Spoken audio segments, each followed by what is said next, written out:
सलाम दोस्तों, middle east matters के साथ मैं हूं शौज़ब अस्करी।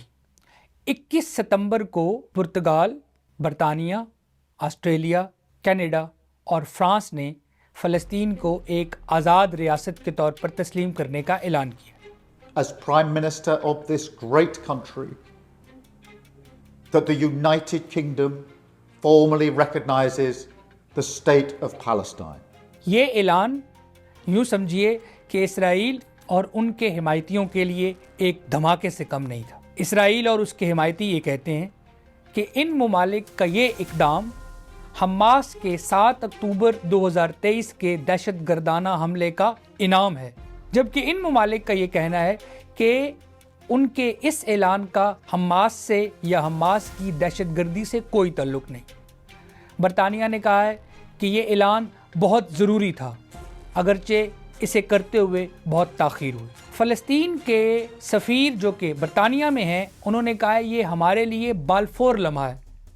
तो आइए समझिए कि बाल्फोर क्या है और इसकी इतनी अहमियत क्यों है। बाल्फोर डिक्लेरेशन नवंबर 1917 में बरतानवी हुकूमत की तरफ से उस ज़माने की सेहूनी तंजीम को लिखा गया वो ख़त है जिसमें बरतानिया के वज़ीर ख़ारजा sir Arthur Balfour international Zionist movement को ये यकीन दिलाते हैं कि बरतानवी रियासत और बरतानवी शाही ख़ानदान और बरतानवी हुकूमत फ़लस्तीन के अंदर यहूदियों के लिए एक कौमी घर की तामीर में हर मुमकिन मदद करेगी, बशर्ते कि यहूदी उस रियासत के अंदर या उस कौमी घर के अंदर रहने वाले मकामी अरबों के मजहबी, सियासी, समाजी और सकाफ़ती हकूक़ का तहफ़्फ़ुज़ करेंगे। इसराइली रियासत ने वहाँ के मकामी अरबों के साथ क्या सलूक किया है, ये कोई ढकी छुपी बात नहीं। 1917 से लेकर 1948 इसराइली रियासत के क़याम तक हज़ारों फ़लस्तीनियों को कत्ल किया गया। अल नकबा उस दिन को कहते हैं जिस दिन इसराइली रियासत कायम हुई थी। उससे चंद दिन पहले 7.5 लाख फ़लस्तीनियों को दर्जनों फ़लस्तीनी शहरों से ज़बरदस्ती बेदखल किया गया और उन इलाकों पर जहां से फ़लस्तीनियों को निकाल बाहर किया गया था, इसराइली रियासत कायम की गई थी। 1948 में अरबों ने इसराइली रियासत के क़याम को तस्लीम नहीं किया और मिलजुल कर इसराइल पर हमला किया, यानी मकबूजा फ़लस्तीन को आज़ाद करवाने के लिए काबिज़ लोगों पर हमला किया। वो काबिज़ रियासत दुनिया के ताकतवर तरीन ममालिक की पुरवरदा थी, इसलिए अरबों को शिकस्त हुई। फिर इस काबिज़ रियासत ने 1967 में 6 दिनों की जंग में गज़ा पे कब्ज़ा किया, मगरबी किनारे पे कब्ज़ा किया, यरूशलेम शहर जिसे बैतुल मुक़द्दस कहते हैं वहाँ कब्ज़ा किया, शाम की गोलान की पहाड़ियों पे कब्ज़ा किया और मिस्र से सहराए सीना छीन ली। 1973 में अरबों ने मिलकर ये इलाके वापस लेने की कोशिश की, मगर सिवाय मिस्र के कोई अरब फ़ौज कामयाब ना हो सकी और मिस्र को भी सहराए सीना वापस लेने के लिए इसराइल के साथ अमन मुआहदा करना पड़ा, उसके रियासती वजूद को तस्लीम करना पड़ा। तो यूं मिस्र अरबों में वो पहला मुल्क बना जिसने इसराइल को तस्लीम किया था।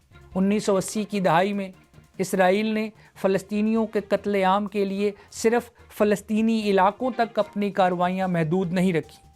वो फ़लस्तीनियों को कत्ल करने के लिए लबनान में घुसा, वो फ़लस्तीनियों को कत्ल करने के लिए उर्दन में घुसा, वो फ़लस्तीनियों को कत्ल करने के लिए शाम में घुसा, वो फ़लस्तीनियों को कत्ल करने के लिए दुनिया के किसी भी मुल्क में कार्रवाई करने से बाज नहीं आए। अभी हाल ही में हमास के रहनुमाओं को कत्ल करने के लिए इसराइल ने कतर में दोहा शहर को निशाना बनाया। तो यूं इन यूरोपीय ममालिक ने, जिन्हें रिवायती तौर पर इसराइल का हामी माना जाता है, बल्कि बरतानिया तो वो है जिसके वतन से इसराइल ने जन्म लिया है, अगर फ़लस्तीनी इस लम्हे को जो आज बरतानिया की जानिब से फ़लस्तीन की रियासत तस्लीम किए जाने के बाद का लम्हा है, अपने लिए बाल्फोर लम्हा कहते हैं, तो उनके कहने का मतलब ये है कि जैसे 100 साल पहले हमारे घर के अंदर, हमारे मुल्क के अंदर हमें बेदखल करके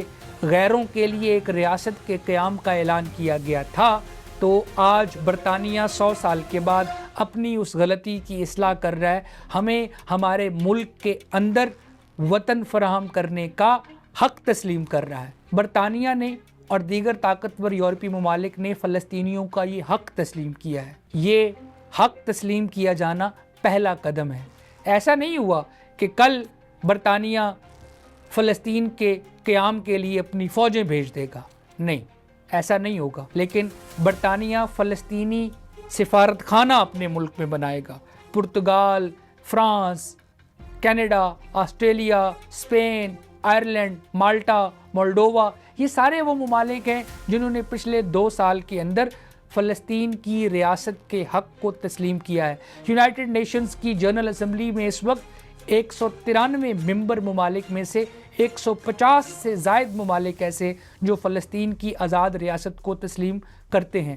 ان میں ویٹو ممالک جو کہ 5 ہیں، امریکہ، برطانیہ، فرانس، روس اور چین، اس میں سے 4 ممالک.